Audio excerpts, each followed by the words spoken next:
गणपतीपुळेला निघालो, पण मधीच आम्हाला दाभोळला आम्ही पोचलो. दाभोळला पोचल्यावरती मग आम्हाला बोटीनं पुढचं हे करावं लागलं आहे बोटीने, कारण की कसं काय इकडे ब्रिज नाही ना, त्याकरिता आम्ही इथं आता कसं बोटीने जाणार आहे.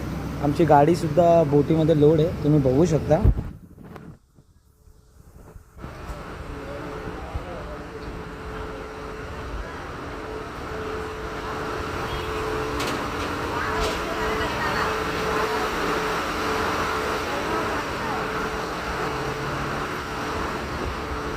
ही आमची गाडी आहे.